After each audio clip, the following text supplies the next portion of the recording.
इसका भैया डिले और बढ़ा दीजिए और इसमें बेस बढ़ा दीजिए। सबसे पहले हमारे बाबू आप सभी के पांव की प्रणाम करता नहीं आज ये औरंगाबाद के पावन धरती पे हम आप सबके बीच आए बने तो दिल से आभार आप सभी के। और आज ये तिलक के शुभ अवसर पर हम आप सबके बीच आए बने हमने के दूल्हे राजा जी के छोटे भाई निखिल भैया के दिल से धन्यवाद जी हमरा केजा बोलैले और भैया के। और आज एक से बढ़कर एक कलाकार हम सब लोग के बीच काफी बढ़िया सिंगर शिवानी दी हम सभी के बीच चाचा जी बड़े आज के हमने के पूरा म्यूजिशियन गुरु हम सभी के रवि भैया के साउंड और कलाकारों के काफी सारे कलाकारों के मामा जी हमारे अरविंद मामा हम सभी के बीच में हैं। और आज जितना भी कहे उतना कम है। हमारे अभिषेक पांडे गोलू अंकल हम सभी के बीच। और आज तिलक के शुभ अवसर पे हम आप सबके बीच इजाइल बने और हमारे रंजन भैया हम सभी के बीच।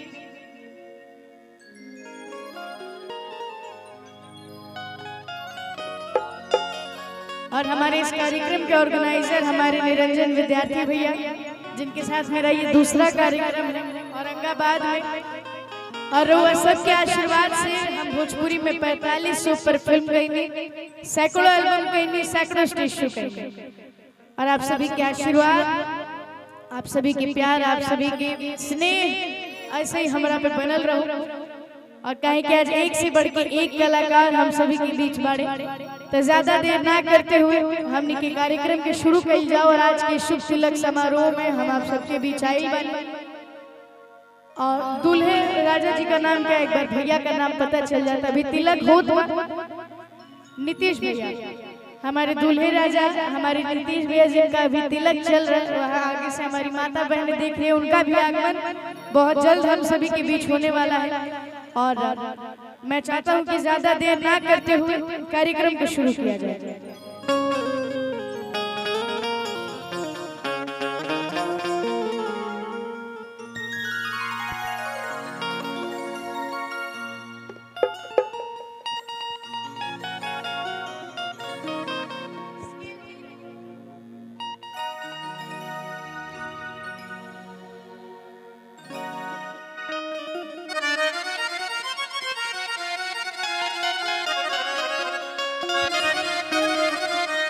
हेलो हेलो हेलो हेलो कि शारदा भवानी राखा अरे सभा बीच पानी कि शारदा भवानी राखा सभा पानी कि दोनों हाथ जोड़े पड़े अरे मैया मैया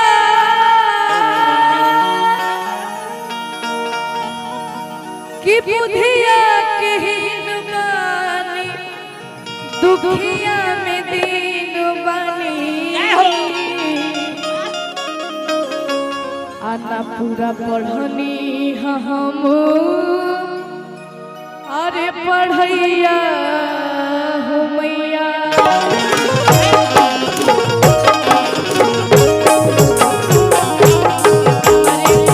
शिवानी दी के पिताजी चाचा जी की तरफ से ढेर सारा आशीर्वाद प्यार दुलार, दिल से आभार इतना आशीर्वाद इतना प्यार खातिर। और आई तिलक समारोह में हम सब लोग आई बाई जा और कहीं कि समय बहुत ज्यादा होता तो तिलक के गीत की तरफ चल जाओ। और हम चाहते हैं जितना भी नृत्यांगना लोग बड़ी वो सब लोग आ जाए। जब घर में केहू के तिलक होला तो हमनी के माता बहन लोग काफी प्यारा एगो गीत गावेली जा कि गाई के गोबरा से अरे अंगना लिपायो रघु नंदन गज मोती चौका हेरायो सुनो जी रघु नंदन हरि कहे के बा कैसे भैया कि गाई के गोबरा से अंगना ले पायो रघु नंदन हरि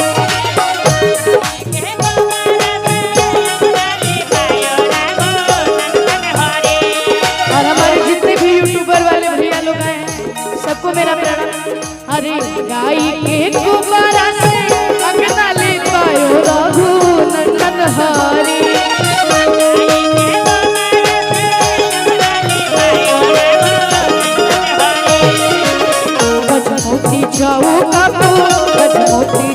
रायो सुनो ये रघु नंदन हरि रायो सुनो ये रघु नंदन हरि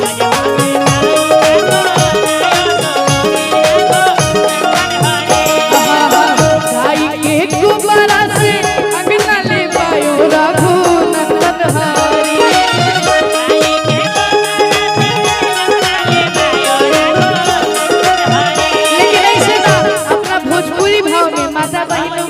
कैसे कहली जा अरे गाई के गोबरा से अंगना ले पायो रघु नंदन हरि गजमोती चौका गजमोती चौका रायो सुनो ये रघु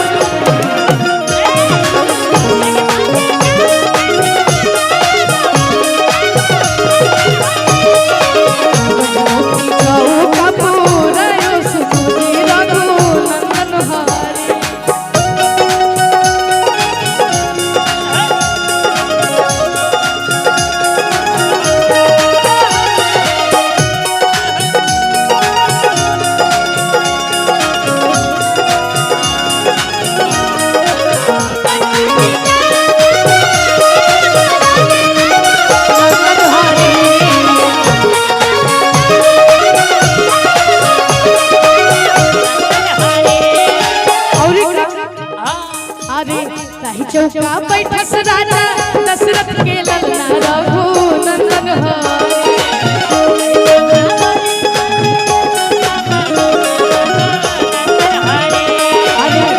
चौका बैठस राजा दशरथ के ललना रघु नंदन हरि गीत मंगल होखे अजुरी गीत मंगल होखे अजुरी लागल भराए रघु